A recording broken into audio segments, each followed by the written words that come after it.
আল্লাহ তাআলার শ্রেষ্ঠত্ব দুনিয়াতে আসার আগেই ফেরেশতাদেরকে রব্বুল আলামিন আদম আলাইহিস সালামকে সিজদা করার আদেশ করার মাধ্যমে আল্লাহ তাআলা মানুষের প্রথম সম্মান প্রদর্শন করলেন। সুবহানাল্লাহ।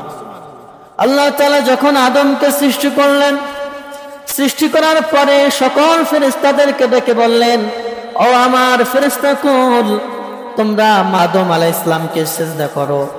আদম হলো মানব জাতি, তাকে তোমরা সিজদা করো। রব্বুল আলামিন বলেন, ওয়াইয কুলনা লিল মালাইকাতি ইসজুদু লিআদাম ফাসাজাদু ইল্লা ইবলিস।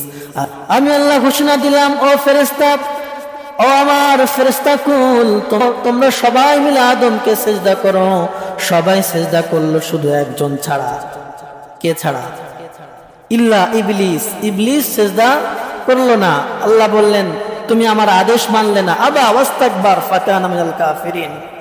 সে আল্লাহর আদেশ লঙ্ঘন করলো, সে বিতাড়িত হলো, সে কাফের হলো, সে লাঞ্ছিত হলো, সে বঞ্চিত হলো। কথা বলেন ঠিক কিনা? আদম আলাইহিস সালামকে ফেরেশতাদের সিজদার মাধ্যমে সম্মান দান করলেন। যখন ফেরেশতারা আদম আলাইহিস সালামের সামনে মাথা নত করে সিজদা করলো, এই সিজদার মাধ্যমে আদমের সম্মানটা বাড়িয়ে দিলেন কে?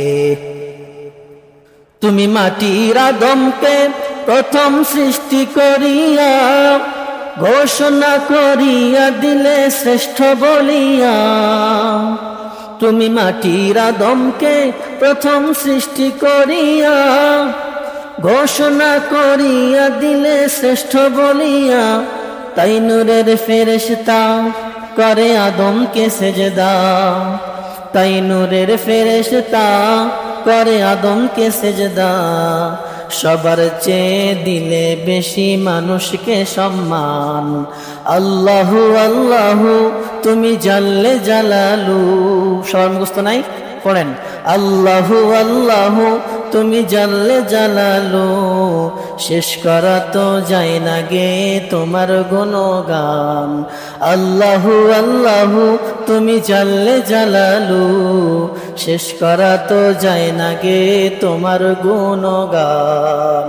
সবাই পড়েন সুবহানাল্লাহ।